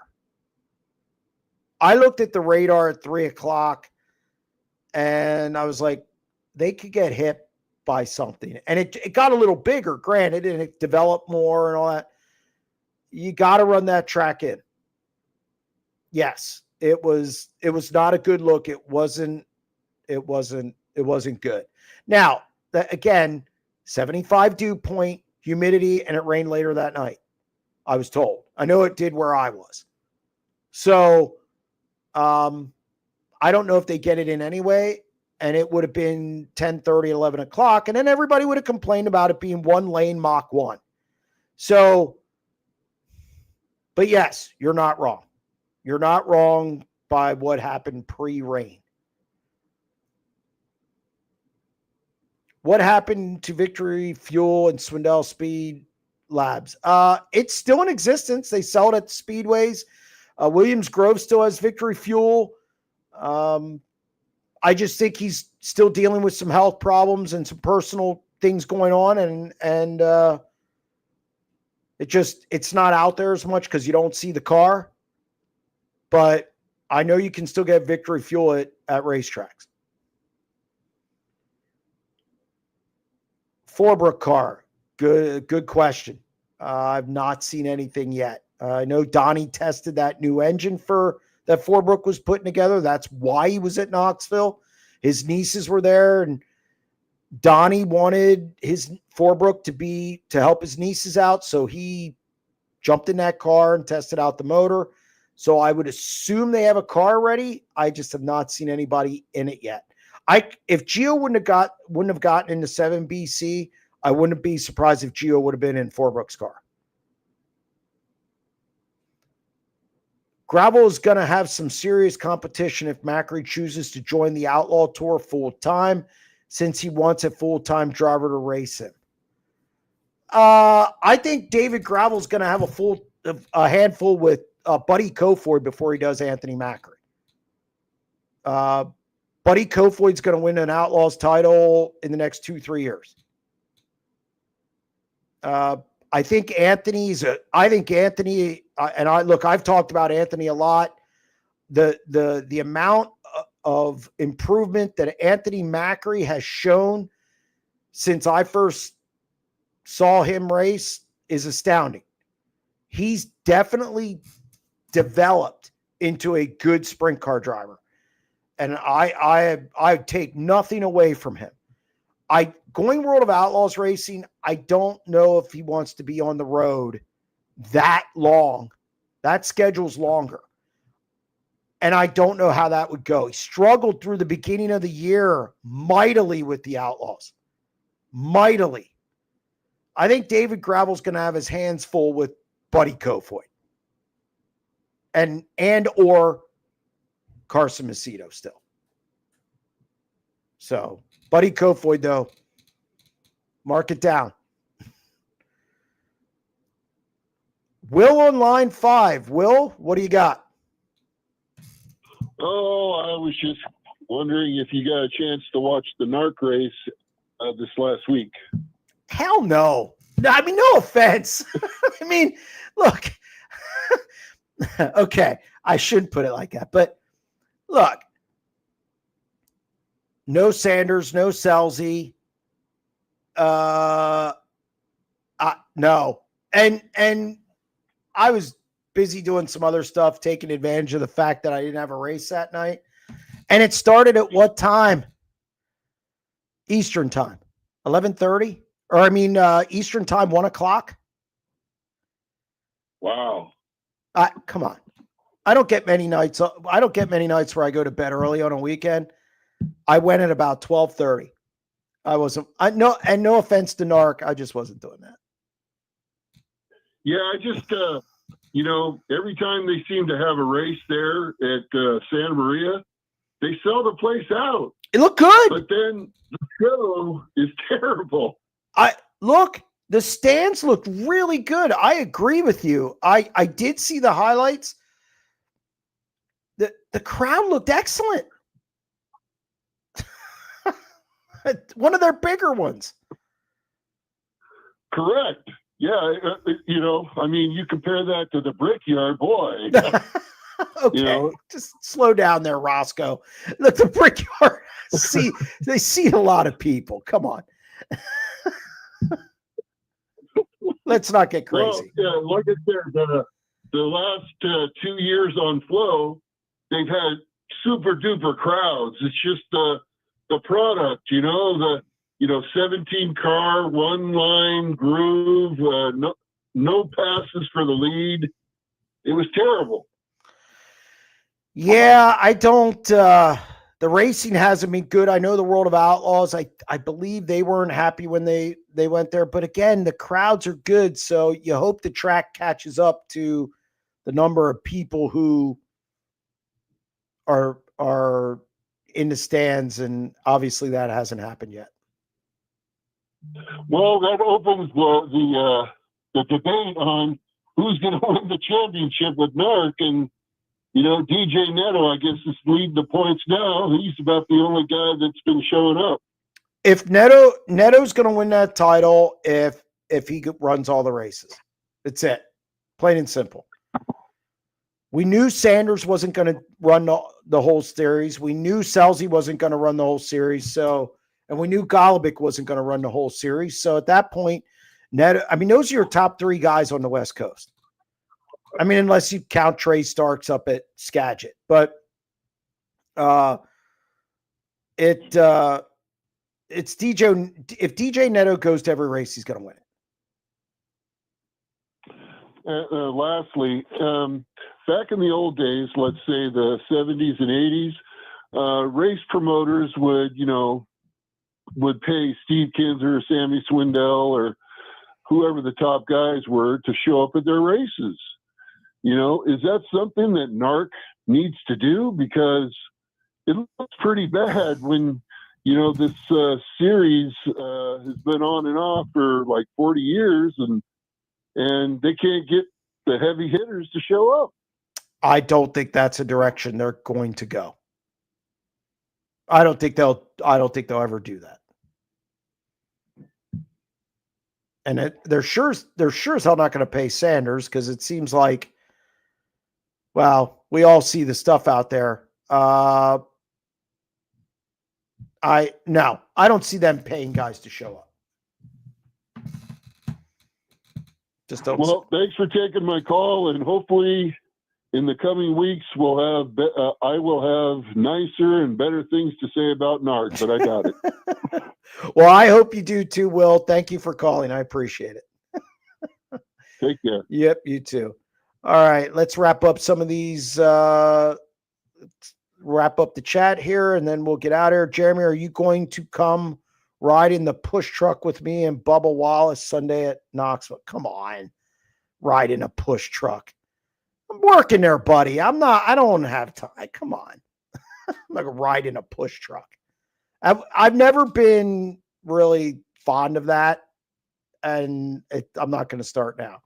My place is in the pit area, or I'll be between turns 3 and 4, taking everything in. But no, I appreciate the offer, but no, I'm not going to be in a push truck. I don't like it, actually. Done it before, not my thing. What do you think of Clinton Boyles resigning from the Vermeer 55? I just got the text. I just got the text. I think that's, right before the Nationals, right before the Ironman. Wow. I really haven't had a chance to digest that. I already have my 90 at 9 done. So I'd hate to revise it, but I might have to revise it, because that's kind of that's surprising. I'm a little surprised at the timing, and again, as you can tell, I'm pretty flustered by it, because I just got the text about while Will was on the phone. Who's the biggest surprise not to make the Nationals? Ooh. Biggest surprise not to make the Nationals.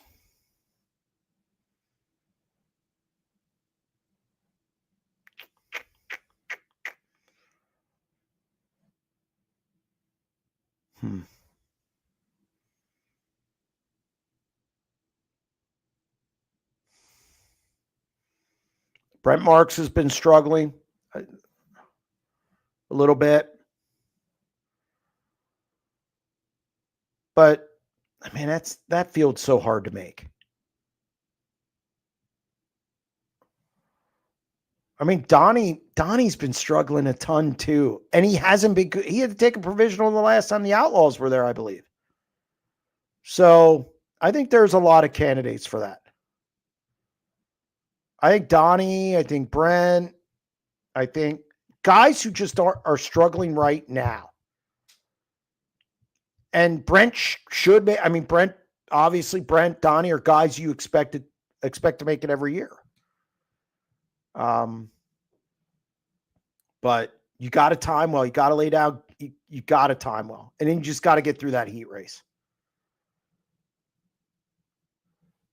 Jeremy, do you think there is a scenario where Donnie would leave TSR for another team if the rest of the season doesn't see any positive progression? Yeah. I mean, eventually you have to look at it and go, we're not improving.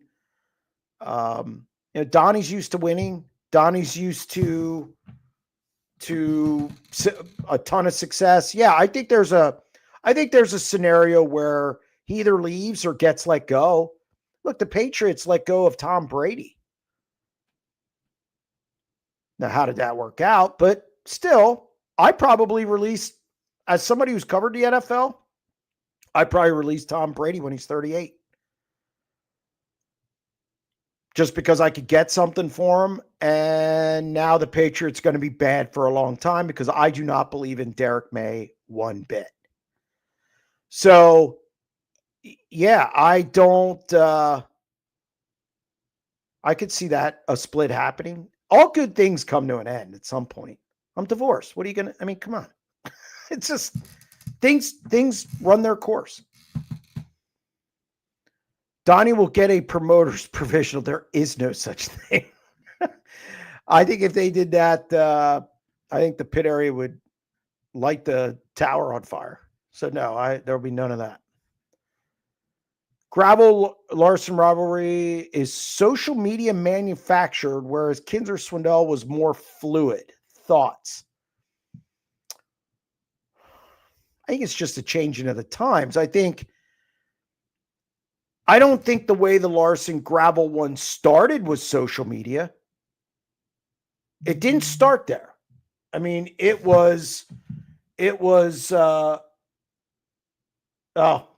somebody just got mad that I said the Patriots are going to suck for a while.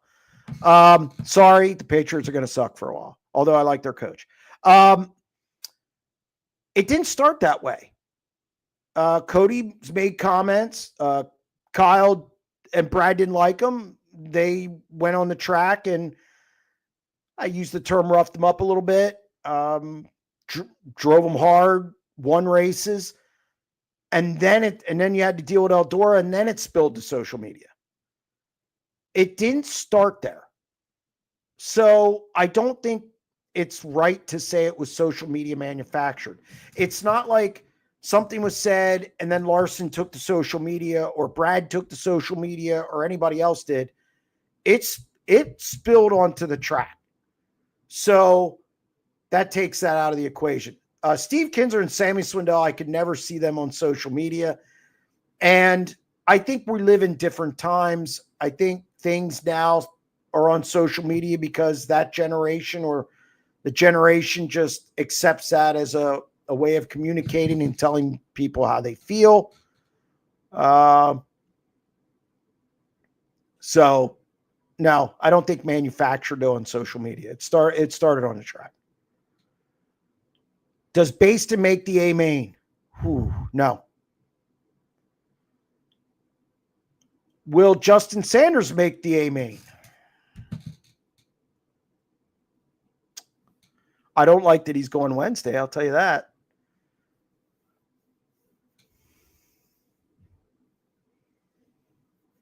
I think he's on the cusp of it. I think Justin can make it in through I think he can make it in through Friday. I think he can make it in Friday. He definitely, and by the way, Justin can make it through his qualifying night. He's done it. The Wednesday deal, moving Rico over, James McFadden over, guys like that who have more experience than he does there, that concerns me a little bit. But if he's fast at 360s, I could see him making it through his qualifying night as well. So I'm going to say yes, he makes the A-main. Jeremy, do you think James McFadden will make the Knoxville Nationals field?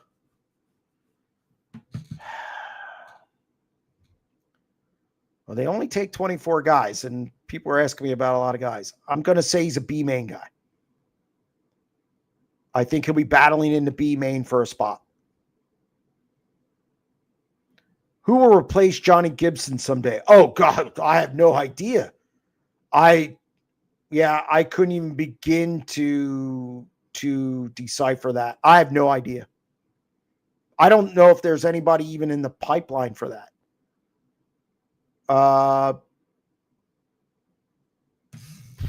Boy, I don't know. Unless they try and get Holbert from USAC, maybe try and lure Blake Anderson.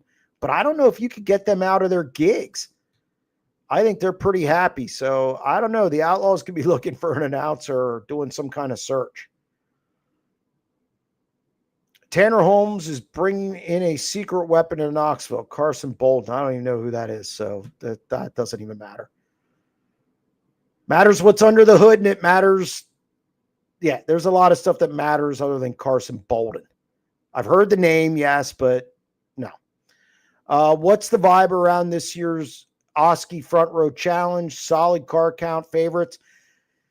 Larson again. It's a race he does well at. I think Carson Macedo gets around Oski very well.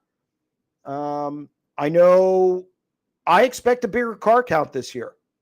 I like the Front Row Challenge. I like where it's positioned that week. It's dead for 2 days. I think Terry McCarl did a good job putting that deal together for Monday. Absolutely. So I think the car count's going to be a little better this year. We're actually sponsoring the Just Missed Award. We're giving $1,000 out. SprintCarUnlimited.com and SprintCarUnlimited.tv. We're giving a couple guys, me and a couple guys got together, and I definitely appreciate them. We're going to give $1,000 to the driver who finishes fifth in the B main. So I like that event. Otherwise, I wouldn't sponsor something in it. And we're also doing the pole award again for the Knoxville Nationals. $2,000 to the guy who wins the pole for the Knoxville Nationals.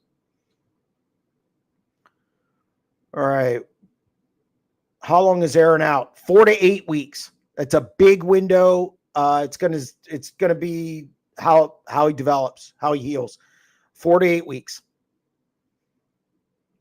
All right. What else do we got?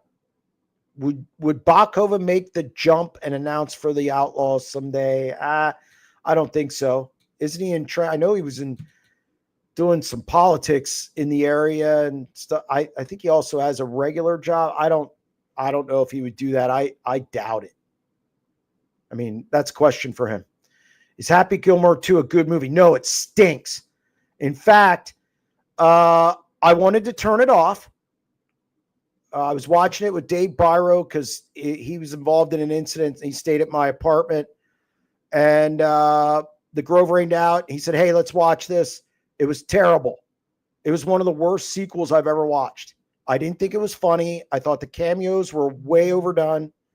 And I'm getting another text message from the same person who doesn't like that I'm saying it. I do think Scotty Scheffler was really good in it. I think the actual golfers, I think it's good for them. But I thought the script was bad, and the reason they had all the cameos with Eminem and all them was because they had a bad script. I get that Adam Sandler had his family in it, and that's all great, well and good. But last I checked, the purpose of a movie was for it to be good, and it was not good. Now, other people like it. That's fine. That's just my opinion. But thin script, not many laughs. Last I checked, it was supposed to be a comedy. Happy Gilmore, the first movie, was great. Otherwise, this was terrible.